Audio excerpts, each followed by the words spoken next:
Class 10th के MP board के विद्यार्थियों, आज की इस क्लास में मैं आपको वार्षिक परीक्षा के लिए विषय मैथमेटिक्स का सेट भी आपको कंप्लीट कराने जा रही हूँ। उसके पहले मैं आपको इसका सेट ए बता चुकी हूँ। यदि आपने नहीं देखा हो तो आप चैनल पे जाकर देख सकते हैं। इस तरह के मैं आपको देखिए 6 पेपर दूंगी जो आपके एफ तक रहेंगे, और इस पेपर में आपको देखिए काफ़ी महत्वपूर्ण प्रश्न देखने को मिलेंगे और आप अच्छे नंबर भी कवर कर पाएंगे। और ये आपका इंग्लिश मीडियम और हिंदी मीडियम दोनों के लिए रहेगा, और पूरे फ्रंट पेज के ऊपर आपको डिटेल दी रखी रहेगी। जैसे कि आपको सबसे पहले आपका रोल नंबर डालना है, ठीक है। पेपर के ऊपर सबसे पहले आपको ये काम करना है रोल नंबर का, ठीक है। तो देखिए यहाँ पर टोटल नंबर ऑफ क्वेश्चन कितने टोटल आपके क्वेश्चन रहेंगे 23, और टोटल नंबर ऑफ प्रिंटेज पे देखिए प्रिंटेज पेज तक का यहाँ पर दिया है 80, ठीक है। 30 पेज रहेंगे आपके ये, और यहाँ पर देखिए टाइम भी दे दिया गया है, कितना टाइम रहेगा, पेपर आपका कितने नंबर का आएगा, ठीक है। और यहाँ पे कुछ निर्देश दिए हैं, ये हिंदी में है और ये आपके इंग्लिश में, तो पेपर आपका हिंदी और इंग्लिश दोनों में रहेगा, ठीक है। चलिए तो बढ़ते हैं प्रश्न की ओर। कंप्लीट अच्छे से हम करेंगे। पूरे पेपर को आपको शांति और धैर्य पूर्वक देखना है, ठीक है। चलिए तो पहले प्रश्न में है सही विकल्प चुनकर लिखें।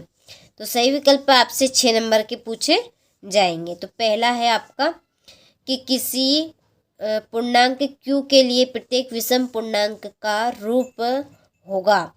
तो इसका आंसर है आपका 2q + 1। दूसरा है द्विघात बहुपद में बहुपद की घात होगी।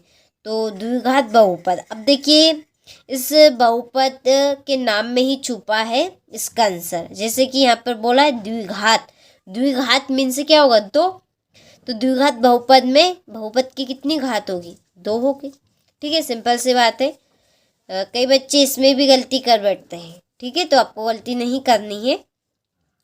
तीसरा है जब a1/a2 बराबर है b1/b2 बराबर नहीं है c1/c2, तो समीकरण निकाय a1x + b1y + c1 बराबर 0 तथा a2x + b2y + c2 बराबर 0।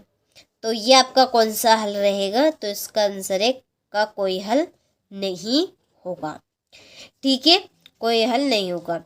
देखिए एक बात यहाँ पर आप पूरा इसका क्रियल जो चैप्टर वो समझ लीजिए। अब a1/a2, ठीक है, यहाँ पर मैं आपको लिख देती हूँ a1/a2 बराबर नहीं है b1/b2 के, ठीक है। और भले ही आपका ये बराबर रहे c1/c2, ठीक है। तो इस कंडीशन में जो हल रहेगा ना वो आपका रहेगा एक आदित्य हल। ये आप लिख सकते हैं का आदित्य हल होगा, ठीक है। तो आदित्य हल इसमें आप याद रखिएगा। और दूसरी जो कंडीशन है वो है आपकी, देखिए दूसरी यहाँ पर लिखी है, ठीक है, दूसरी ये आपकी लिखी है। तीसरी कंडीशन आपकी है, ये आपकी तीसरी कंडीशन रहेगी a1/a2 बराबर b1/b2 बराबर c1/c2। यदि आपकी ये कंडीशन बोली जाए, यदि ये कंडीशन आपके सवाल में आए, तो इसका जो हल है वो हल आपका रहेगा अनंता अनेक हल, ठीक है। तो इसका चैप्टर आपका पूरा क्लियर हो गया। 3 कंडीशन रहती है इसमें, तो ये तीनों कंडीशन आपके सामने है। ये आपकी पहली कंडीशन है, ये आपकी दूसरी कंडीशन है, ये आपकी तीसरी कंडीशन यहाँ पे मैंने लिख दी है, ठीक है। तो इसको जरूर आप याद करिएगा। चलिए बढ़ते हैं आगे। चौथा है बिंदु ए 0 और 6 एवं बी के बिंदु है आपके 0 और -2 के बीच की दूरी आपकी क्या रहेगी? तो इनके जो बीच की दूरी रहेगी वो रहेगी 8। और पांचवा आपका प्रश्न है यदि एक बिंदु P से O केंद्र वाले किसी वृत्त पर PA और PB स्पर्श रेखाएं पर इस पर 80 डिग्री के कोण पर मुड़ी है, तो कोण POA बराबर है किसके बराबर है? ये आपका 50 डिग्री के, ठीक है। छठा है L1 प्लस ब्रैकेट में n/2 -CF/F, ठीक है, × H सूत्र है। तो ये आपका सूत्र किसका है? तो इसका आंसर है आपका माध्यक, ठीक है, ये आपका माध्यक का सूत्र रहेगा। तो स्क्रीनशॉट आप ले लीजिए। यदि नहीं लिया होगा आपने ऊपर के प्रश्नों का तो अब आप ले लीजिए यहाँ से 6 नंबर के आपसे सही विकल्प पूछे जाएंगे। देखिए काफ़ी इम्पोर्टेंट है। हमने बहुत ही रिसर्च और कॉन्सेप्ट के अनुसार 6 मॉडल पेपर तैयार किए खास आपके लिए, ताकि आप सभी बच्चे 90 से 95 तक परसेंटेज बना सके। ठीक है, मेन उद्देश्य हमारा आपको अच्छे से अच्छे अंक दिलवाना है। ठीक है, चलिए तो बढ़ते हैं आगे प्रश्न की ओर। तो देखिए दूसरे प्रश्न में रिक्त स्थानों की पूर्ति कीजिए। इसका आपका पहला है कि यदि पी एक्स एक द्विघात बहुपद है तो पी एक्स बराबर 0 को डेडेस कहते हैं। तो क्या कहेंगे? वर्ग समीकरण इसको कहेंगे। दूसरा है कि जब किसी अनुक्रम के पदों को किसी नियम द्वारा लिखा जाता है तो इसे डेडेस कहते हैं। तो इसका आंसर आपका है श्रेणी इसको कहा जाएगा। तीसरा, सभी व्रत डेडेस होते हैं। तो सभी व्रत आपके क्या रहेंगे? समरूप रहेंगे। चौथा है कि नीचे खड़े रहकर ऊपर की ओर देखने के लिए दृष्टि रेखा को क्षैतिज से जितना ऊपर की ओर घुमाना पड़ता है वहाँ कोण डेडेस कहलाता है। तो वो आपका कोण कहलाएगा उन्नयन कोण। पांचवा है कोण थीटा वाले त्रिज्यखंड के क्षेत्रफल का सूत्र डेडेस है। तो इसका आंसर है पाई आर स्क्वायर थीटा बटा 360। छठा है कि बेलन के आयतन का सूत्र डेडेस है। तो इसका आपका आंसर है पाई आर स्क्वायर एच। ठीक है, चलिए तो ये हमारे रिक्त स्थान हो चुके हैं। स्क्रीनशॉट आप ले लीजिए और कंप्लीट आपको कर लेना है इनको अच्छे से। अब आगे प्रश्न की ओर बढ़ते हैं। तो ये आपके इंग्लिश मीडियम वालों के लिए है। तो देखिए आपको इनको फिल कर लेना है, अच्छे से कंप्लीट कर लेना है। और इसके बाद में देखिए क्वेश्चन नंबर 3 में है सही जोड़ी बनाई है। ठीक है, पहली आपकी जोड़ी है विविक्त कर शून्य। इसकी जोड़ी है आपकी मूल समान वास्तविक रहेंगे। और समरूप त्रिभुज, इसकी जोड़ी है समबाहु त्रिभुज। तीसरी x0 बिंदु की भुज, इसकी आपकी जोड़ी है x अक्ष। और साइन 30 डिग्री, इसकी जोड़ी है कोस 60 डिग्री। सेक थीटा, इसकी जोड़ी 1/cos theta. 1 + tan square theta, इसकी जोड़ी है सेक स्क्वायर थीटा। ठीक है, चलिए तो जोड़ी हमने कंप्लीट कर ली। स्क्रीनशॉट आप लीजिए और कंप्लीट कीजिए। इसके बाद में ये आपके इंग्लिश मीडियम वालों के लिए है, तो आपको कंप्लीट कर लेना है इनको। ठीक है, चलिए आगे बढ़ते हैं अगले प्रश्न की ओर।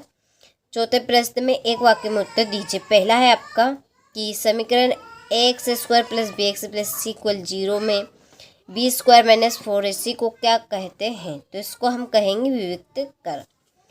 दूसरा 1/4 और 1/3 और 1/4 डेडेस समांतर श्रेणी है या नहीं, यह हमें बताना है। तो ये आपकी समांतर श्रेणी नहीं है। तीसरा है वह रेखा क्या कहलाती है जो हमारी आँख से सीधे भूमि के समांतर जाती है। तो इसका आंसर है आपका क्षैतिज रेखा। क्या कहलाएगी आपकी? ये क्षैतिज रेखा कहलाएगी। चौथा, एक वृत्त की कितनी समांतर स्पर्श रेखाएं हो सकती है? तो 2 आपकी समांतर स्पर्श रेखा हो सकती है। पांचवा, एक ठोस बाल ठीक प्रकार एक ए भुजा वाले घन के अंदर रखी है तो बाल का आयतन क्या होगा? तो इसका आंसर आपका 6a²। छठा है एक असंभव घटना की प्रायिकता क्या होगी? तो इसका आंसर आपका 0 रहेगी। ठीक है, चलिए तो स्क्रीनशॉट आप यहाँ से ले लीजिए। इसके बाद में इंग्लिश मीडियम वालों के लिए है, तो आप भी स्क्रीनशॉट यहाँ से ले लीजिए और अच्छे से आपको उनको कंप्लीट करना है। ठीक है, चलिए आगे बढ़ते हैं आगे के प्रश्न की ओर। तो इसमें है हमारे सत्य लिखिए। पहला देखिए आपका है कि प्रत्येक प्राकृत संख्या पूर्ण संख्या होती है। तो ये बात आपके सत्य है, तो यहाँ पे आपको सत्य लिखना है। और दूसरा है समांतर श्रेणी के पद सदैव बढ़ते क्रम में होते हैं। तो ये आपका असत्य है, तो आपको यहाँ पर असत्य लिखना है। और तीसरा है समकोण त्रिभुज में कर्ण सबसे बड़ी भुजा होती है। तो ये आपका सत्य है। चौथा है आपका 4 और 0 एवं 0 और 3 के बीच दूरी 5 इकाई है तो ये आपका सत्य है। और शंकु का आयतन पाई स्क्वायर h है तो ये आपका असत्य है। छठा है, किसी घटना की प्रायिकता ऋणात्मक भी हो सकती है तो ये आपका असत्य है। ठीक है, किसी घटना की प्रायिकता आपकी ऋणात्मक नहीं रहेगी, ठीक है, धनात्मक ही आएगी। चलिए, इसके बाद में आपकी इंग्लिश मीडियम वालों के लिए, चलिए यहाँ पे मैं आपके टिक मार्क कर देती हूँ, कंप्लीट आपको कर लेना है। ठीक है, चलिए आगे बढ़ते हैं। क्वेश्चन नंबर 6 आपका 2 नंबर का क्वेश्चन है कि 5005 को अभाज्य गुणनफलों के गुणनफल के रूप में आपको व्यक्त करना है। ठीक है, 7वां प्रश्न है, सिद्धि कीजिए कि 7√5 एक अपरिमेय संख्या है। चलिए, तो स्क्रीनशॉट आप ले लीजिए यहाँ से। देखिए, इसके बाद में आपका ये 8वां प्रश्न है और ये आपका 7वें का अथवा है। ठीक है, 2 नंबर के ये आपके प्रश्न चल रहे हैं, तो काफ़ी इम्पोर्टेंट प्रश्न हैं। वार्षिक परीक्षा के लिए हम आपको 6 मॉडल पेपर दे रहे हैं विथ सॉल्यूशन भी। एप्लीकेशन के ऊपर हमने देखिए अपलोड पूरे को कर दिया है। यदि आप लेना चाहते हैं तो हमने आपको डिस्क्रिप्शन में नंबर दे रखे हैं, आप उन पर कॉल कर सकते हैं और जानकारी आप ले सकते हैं कैसे आपको एप्लीकेशन पर जाना है और कहाँ पे आपको मॉडल पेपर मिलेंगे और साथ में उनका सॉल्यूशन मिलेगा। तो ये सारी जानकारी आपको कॉल करने के बाद ही मिलेगी। ठीक है, देखिए, आप यदि 4 से 5 मॉडल पेपर कंप्लीट करेंगे तो आप 60 से 65% आराम से बना सकते हैं। यदि आप 6 के 6 मॉडल पेपर कंप्लीट करेंगे तो देखिए आप 90 से 95 तक आराम से बना सकते हैं। ठीक है, और कुछ प्रश्न हम आपको ऐड अलग भी देंगे, वो हमने एप्लीकेशन के ऊपर पूरा आपको A to Z बता दिया जाएगा। ठीक है, इसके बाद में ये आपका 19वां प्रश्न है और यूट्यूब के ऊपर तो जितना हो सके उतना आपको हम देंगे, लेकिन एप्लीकेशन के ऊपर आपको A to Z पूरा मिल जाएगा। उसके लिए आप कॉल कर सकते हैं, हमने आपको देखिए नंबर दे रखे हैं, उसमें कोई दिक्कत की बात नहीं, कहाँ पे आपको कुछ भी ऐसा भटकना नहीं पड़ेगा। आप डायरेक्टली कॉल करिए और पूछिए पूरी जानकारी कैसे आपको कहाँ पर क्या मिलेगा। ठीक है, और कुछ आपको देखिए मोटिवेशन भी मिलेगा हमारे द्वारा, ताकि आप ज़्यादा, ठीक है, बोर्ड एग्ज़ाम में घबराए नहीं। इसके लिए हम आपको मोटिवेशन भी देंगे कुछ। तो ये देखिए, मैं आपको सेट बी मैथ का बता चुकी हूँ, पूरा आपका हो चुका है। इसके पहले मैं आपको सेट ए पहले बता चुकी हूँ। ठीक है, देखिए ये आपका सेट ए था, ये मैंने आपको पूरा बता दिया है। इसके बाद ही हमने सेट बी कंप्लीट किया है। यदि आपने भी नहीं देखा है तो आप पहले सेट ए कंप्लीट करिए और फिर सेट बी को कंप्लीट करिएगा। ठीक है, काफ़ी इम्पोर्टेंट प्रश्न पत्र है ये आप सभी के लिए, तो आपको अच्छे से कंप्लीट कर लेना है इसको।